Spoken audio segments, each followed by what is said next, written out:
Hello everyone. Today is 17th April and my topic is registration under GST Act.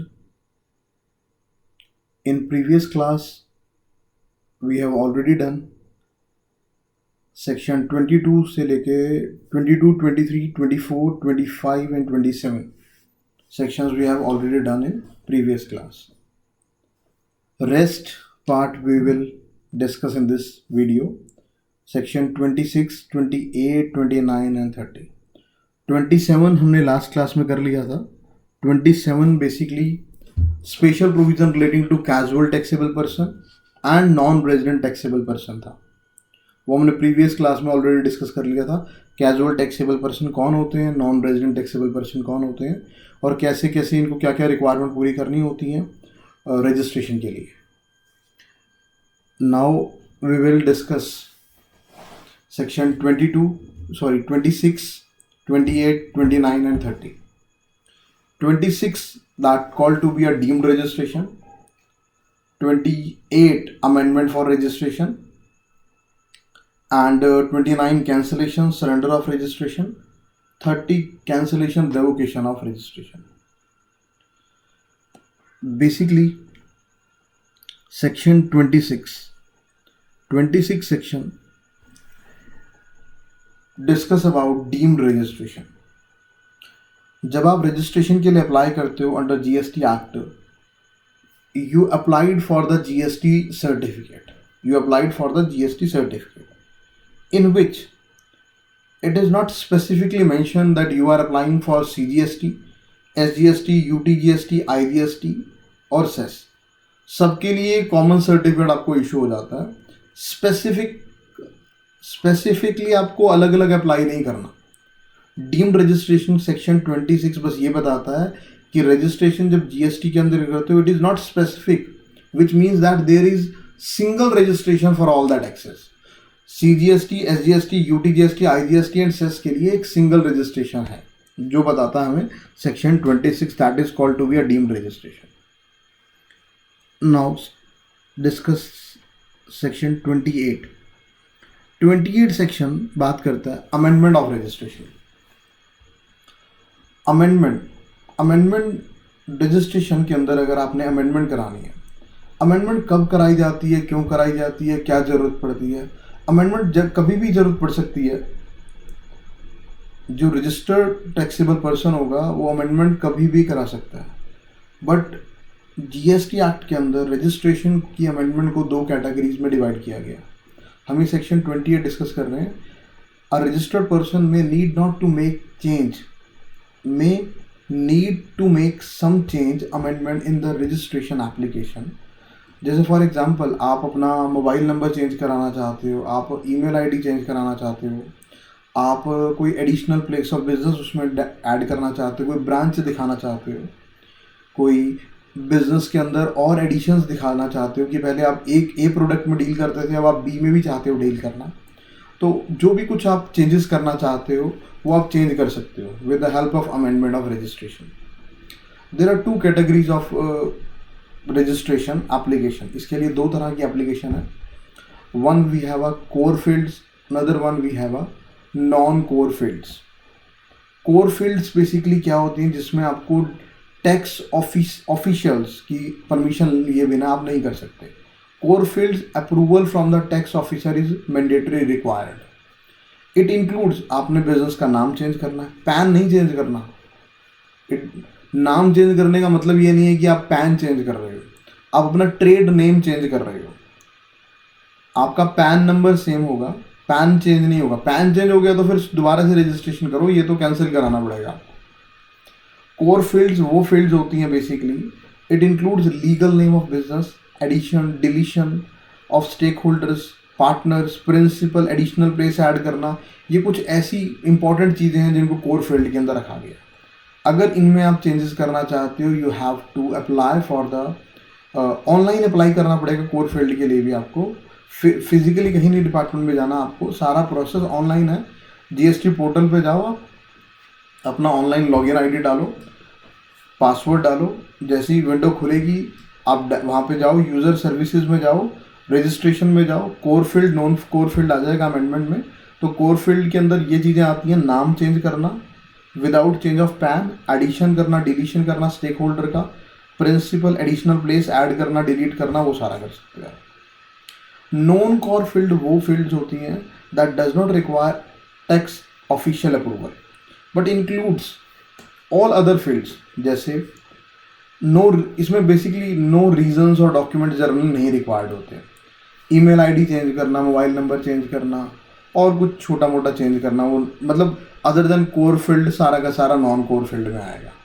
2 examples हैं यहाँ पे, email ID and mobile number. आगे देखते हैं।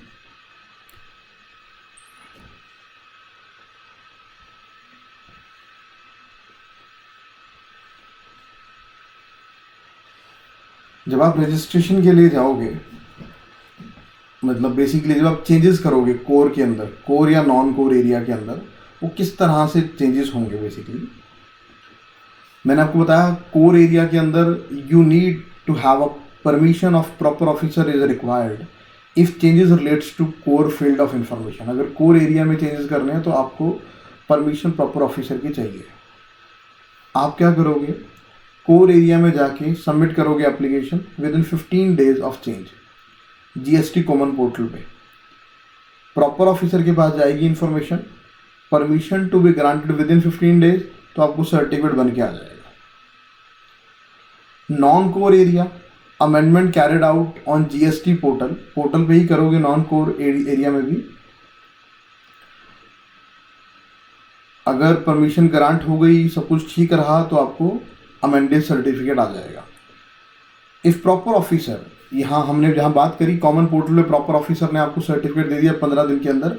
अगर प्रॉपर ऑफिसर को ऐसा लगता है कि is of the opinion that amendment is unwarranted, या डॉक्यूमेंट फर्निश जो आपने करे हैं वो इनकम्प्लीट है, या वो कुछ और इन्फॉर्मेशन भी आपसे मांगना चाहता है डिपार्टमेंट, प्रॉपर ऑफिसर को लगता है जो आप अमेंडमेंट करवाना चाहते हो वो अनवारंटेड मतलब that is not required at all, या कुछ डॉक्यूमेंट्स उसको चाहिए in supporting to your amendment,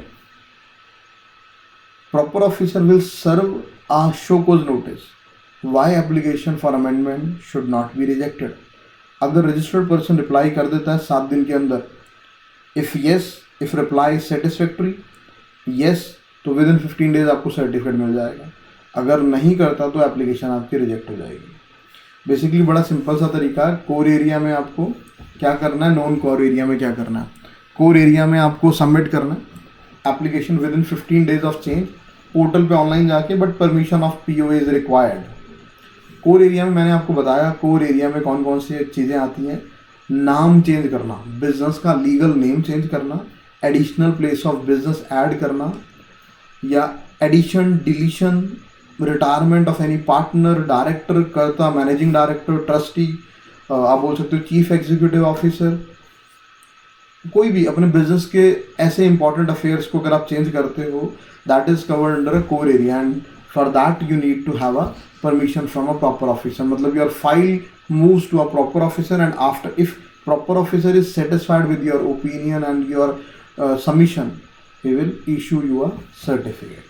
Otherwise he will issue a show cause notice why amendment should not be rejected, and if proper reply and submitted as satisfactory to the PO proper officer, then you will get a certificate within 15 days of receipt of application. Otherwise your application is rejected. And I already told you in non-core area email ID, mobile, इस तरह की चीज़ें changes होती हैं। Basically that is online portal पे आप जाके simply खुद ही कर सकते हो। ओके, आगे आता है। हाँ, अगर प्रॉपर ऑफिसर 15 और 7 दिन के अंदर नहीं कर पाता changes, if proper officer with in 7 और 15 डेज और 7 डेज, 15 डेज और 7 डेज, 15 डेज बेसिकली क्या है, from the date of submission of application, और 7 डेज है from the date of receipt of reply. अगर इस पीरियड के अंदर डिपार्टमेंट प्रॉपर ऑफिसर कोई एक्शन नहीं लेता तो डीम्ड है कि आपको सर्टिफिकेट ग्रांट हो गया, आपके पोर्टल पे सर्टिफिकेट आ जाएगा। आई रिपीट कि अगर प्रॉपर ऑफिसर प्रिस्क्राइब्ड पीरियड के अंदर 15 या 7 दिन अकॉर्डिंगली, 15 दिन basically from the date of submission of application है, and 7 days from the date of receipt of the reply to the show cause notice. 7 दिन के अंदर आपको रिप्लाई देना था शोकोज नोटिस का। अगर इस पीरियड के अंदर वो कोई ऑब्जेक्शन लगाता है तो ठीक है, नहीं अगर ऑब्जेक्शन लगाता, कोई एक्शन नहीं लेता, fail to take action by the department, then amendment certificate shall be made available to the registered person on the common portal। Time period, time frame, इस टाइम के अंदर ही इन्हें रिप्लाई करना होगा, एक्शन लेना पड़ेगा। अगर नहीं लेंगे तो डीम्ड आपको सर्टिफिकेट इशू हो जाएगा आपके पोर्टल पे। Now proceed with next section, section 29। We have discussed section 26 deemed registration, 28 amendment of registration। now proceed with 29 and 30 cancellation, revocation of revocation, cancellation।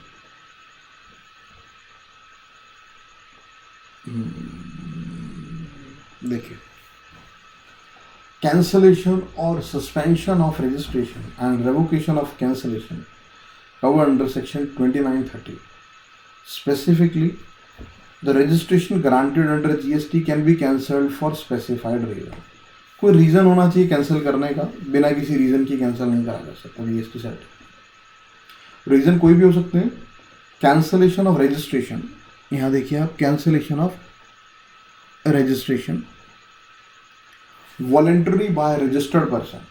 जो रजिस्टर्ड पर्सन है, मान लो मैं रजिस्टर्ड पर्सन हूँ, अगर मैं खुद कराना चाहूँ अपनी रजिस्ट्रेशन कैंसिल, तो उसके लिए बात करी जा रही है वॉलंटरली, खुद। In case of death of the registered person, in case the legal hire can apply for the cancellation। इसमें अगर डेथ हो जाती है जो कंसर्न पर्सन है तो legal heir will apply for the cancellation. Registered person no more require, मतलब आपको ऐसा लगता है कि you need not to require this registration, तो आप कैंसिलेशन करा सकते हो, but you have certain reason for cancellation. You have to mention the reason for your cancellation, कि आपको लगता है कि आपका उतना लिमिट, जैसे हमने बात करी थी एग्रीगेट टर्नओवर से कम सेल हो रही है, या जो भी आपको रीजंस हैं आपके मेंशन करके आप वॉलंटरली अप्लाई कर सकते हो कैंसिलेशन के लिए। स्यू मोटो, डिपार्टमेंट भी स्यू मोटो कैंसिल कर सकता है, डिपार्टमेंट भी स्यू मोटो कैंसिल कर सकता है आपका रजिस्ट्रेशन। कुछ जब उनको लगता है, जब where proper officer consider that the registration of the person liable for cancellation, अगर आपने कोई डिफॉल्ट करा है, default in the provisions of the GST act, and या आपने बिजनेस शुरू ही नहीं करा, आपने रजिस्ट्रेशन ले ली बट आपने काफ़ी टाइम तक बिजनेस शुरू ही नहीं करा। यहाँ लिखा है, बेसिकली मैं रीड कर देता हूँ। इन view of certain when the registered person is not doing business for registered place of business, जहाँ आपका रजिस्टर्ड प्लेस ऑफ बिजनेस है वहाँ पे आप काम ही नहीं कर। इफ ही इशू टैक्स, आप बिल इशू कर रहे हो, सामान नहीं भेज रहे, you issue the tax invoice without making the supply of the goods और सर्विसेज।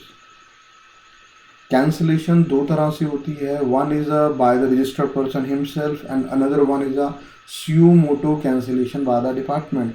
आप खुद कब वॉलेंटरली कैंसिल कराना चाहते हो कि आपको लग रहा है कि आपको रिक्वायर्ड नहीं है इस रजिस्ट्रेशन की, आपने जल्दबाजी में ले ली, या क्या रीज़न था, या डेथ हो गई रजिस्टर्ड पर्सन की, then the legal heir will apply for the cancellation. But suo motu cancellation by the department is also there. Department खुद भी कर सकता है, जब डिपार्टमेंट को लगता है कि आपका प्लेस ऑफ बिजनेस पे जहाँ पे आपने रजिस्ट्रेशन सर्टिफिकेट लिया है वहाँ कोई काम नहीं चल रहा कुछ पीरियड से, या आप बिल इशू कर रहे हो, सामान सप्लाई नहीं कर रहे, गुड्स की मूवमेंट नहीं हो रही, सर्विसेज नहीं दी जा रही, बट बिल इशू हो रहे हैं बस। ओके,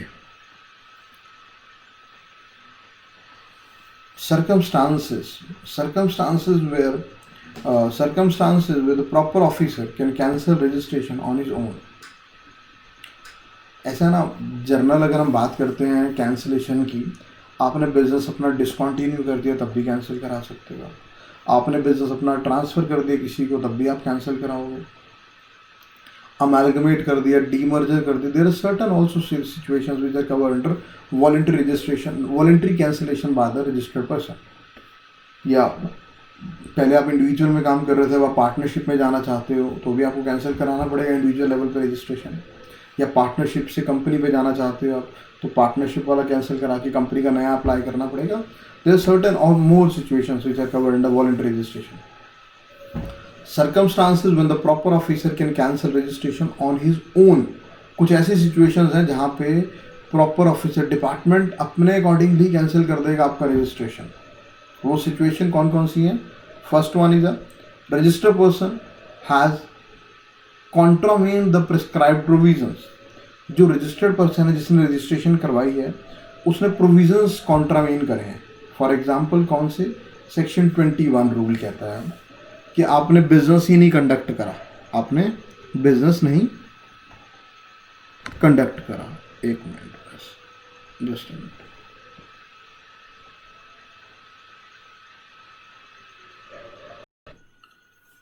देखिए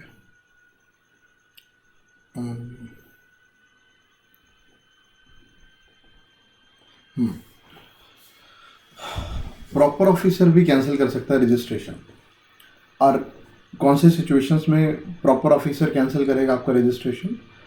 कि जो रजिस्टर्ड पर्सन है उसने कॉन्ट्रावेन करे प्रोविज़न रूल 21 के. उनमें ये लिखा हुआ है कि आपने बिजनेस अपना कंडक्ट ही नहीं करा, आपने सर्टिफिकेट ले लिया बट काम नहीं शुरू करा, या आपने बिल इशू कर दिए बट डिलीवरी नहीं करी सामान की, या आपने कोई और प्रोविज़न CGST एक्ट के वॉयलेट करे हैं. इन सिचुएशन में एज पर रूल 21 डिपार्टमेंट स्यू मोटो कैंसिल कर सकता है आपका रजिस्ट्रेशन. नेक्स्ट आता है अ registered person has not filed return for continuous 6 month.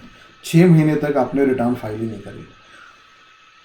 6 months in a normal और regular course of business, but composition scheme के अंदर 3 मंथ्स हैं.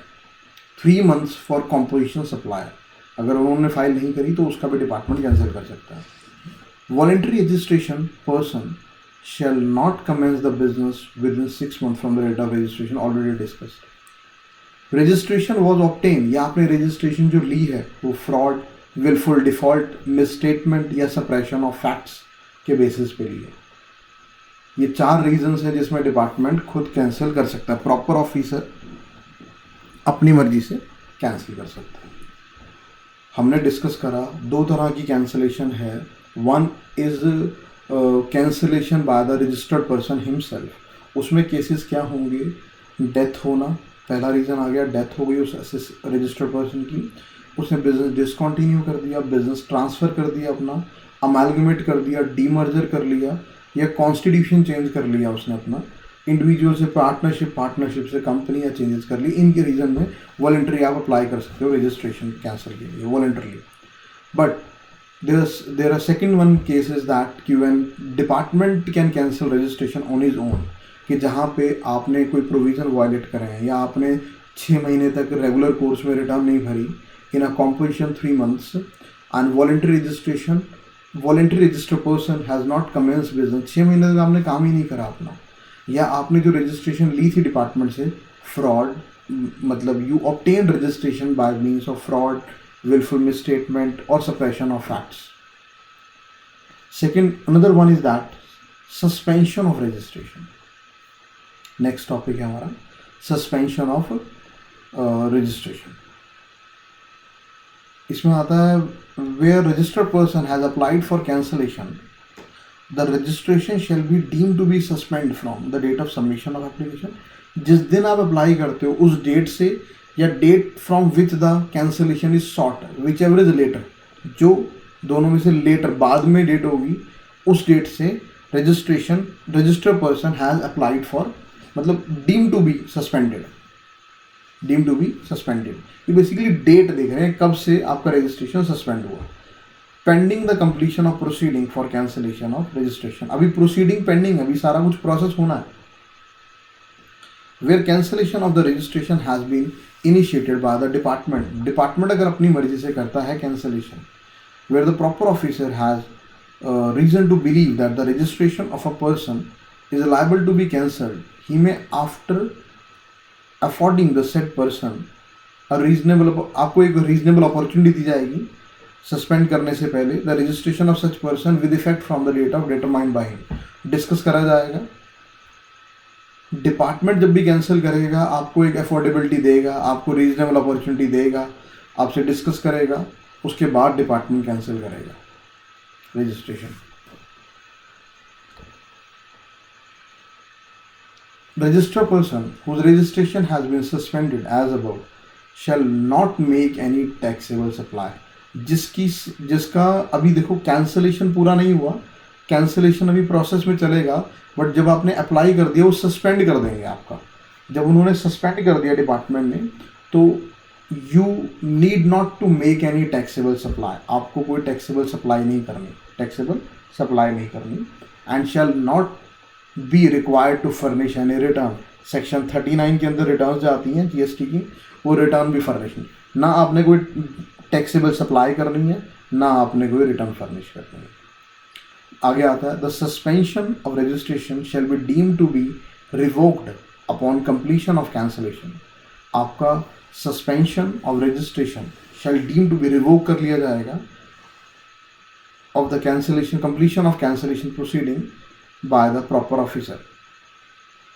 Such revocation shall be effective from the date on which suspension had come into effect। मतलब department in short आपका वो suspend कर देगा certificate, but अभी कैंसिलेशन का प्रोसीजर चलेगा। जैसे ही प्रोसीजर पूरा हो जाएगा रिवोक कर देगा आपका वो बेसिकली सस्पेंड जो करा था डिपार्टमेंट ने।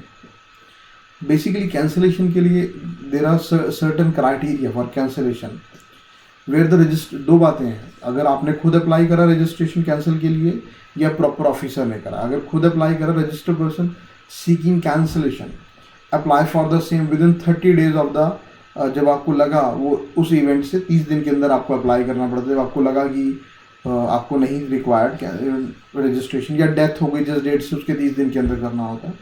इन prescribed form furnishing the detail of stock held by you, semi finish कितना है, फिनिश कितना है, कैपिटल गुड्स कितना है, इनपुट्स कितना है आपके पास, on the date from which the cancellation of registration is sought, and the liability कितनी बनती है, पेमेंट अगर कुछ है तो वो रेलिवेंट डॉक्यूमेंट्स आपको देने पड़ेंगे।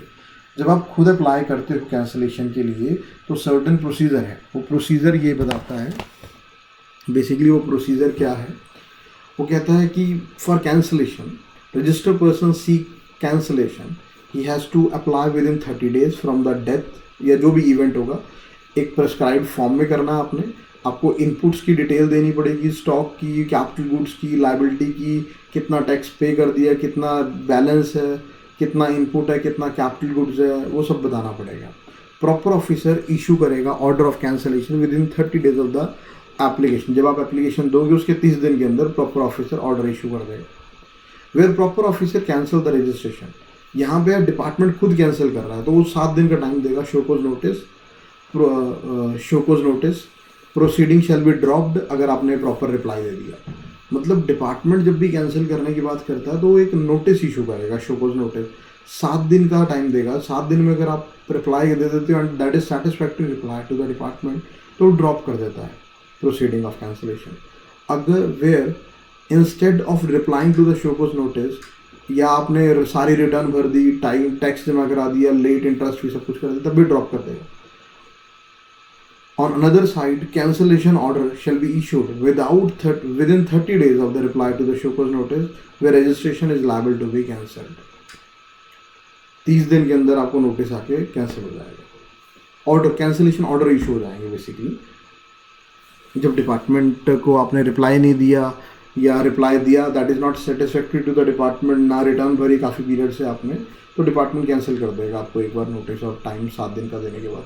शोकोज इशू कर दिया तो आप फटाफट रिप्लाई करो, नहीं करते तो डिपार्टमेंट कैंसिल कर सकता है 30 डेज के अंदर। आगे आता है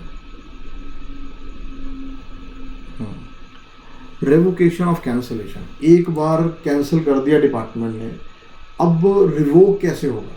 डिपार्टमेंट ने तो कैंसिल कर दिया, डिपार्टमेंट को पीछे हमने पढ़ लिया वॉलंटरी, आप भी रजिस्ट्रेशन कैंसिल के लिए अप्लाई कर सकते हो, डिपार्टमेंट भी कर सकता है, ठीक है ना। अब कैंसिल जब डिपार्टमेंट करेगा तो हम बात करते हैं स्यू motu cancellation by the department, और जब आप खुद करते हो तो हम बोलते हैं voluntary cancellation by the registered person.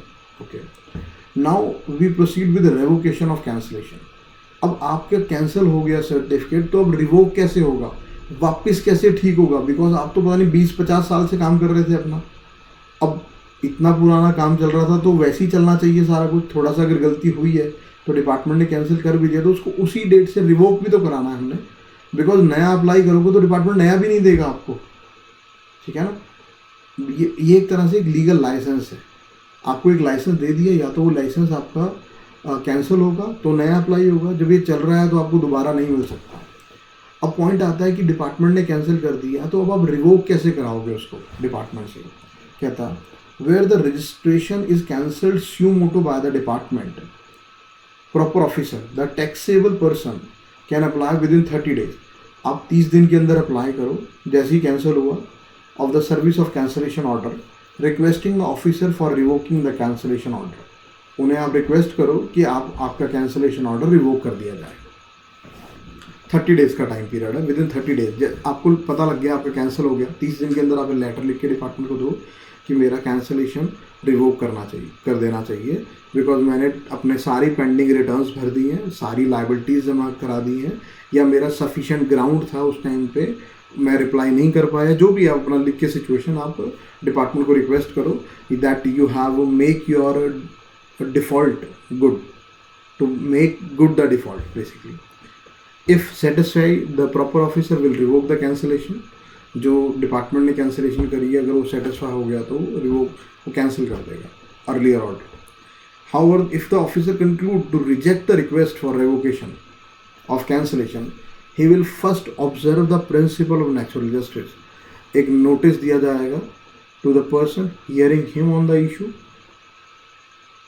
उसके बाद रेवोकेशन का जो आपने अप्लाई करा है उसको रिजेक्ट कर देगा डिपार्टमेंट, अगर वो सेटिस्फैक्टरी नहीं लगता डिपार्टमेंट। ओके, बेसिकली इसके अंदर हमारे पास इतना ही है डिस्कस करने के लिए चैप्टर।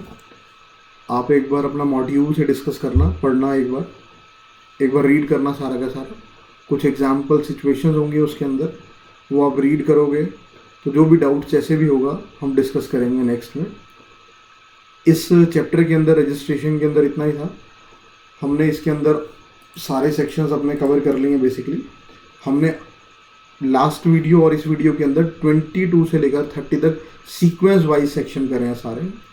22 बेसिकली था person liable for registration, 23 person not liable for registration and 24 compulsory registration in certain cases, 25 में प्रोसीजर फॉर रजिस्ट्रेशन, 26 जो हमने इस वीडियो में करा है डीम्ड रजिस्ट्रेशन, 27 मैंने आपको बताया स्पेशल प्रोविजंस, 27 था ना, ये special provision relating to casual taxable person, non resident taxable person, वो भी हमने पिछली क्लास में लास्ट क्लास में डिस्कस कर लिया था। 28 हमने डिस्कस कर लिया अमेंडमेंट कैसे करनी है रजिस्ट्रेशन के अंदर, core field, non core field. 29 हमने डिस्कस कर लिया कैंसिलेशन या सरेंडर ऑफ रजिस्ट्रेशन।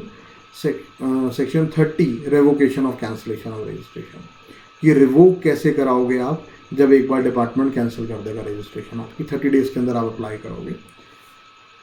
ठीक है, thank you for listening me. आप इसको देखना, एक बार समझना, नेक्स्ट वीडियो में हम फिर बात करते हैं आगे। आप इसको एक बार प्रॉपरली एक बार करना, ठीक है? ठीक है जी, थैंक यू।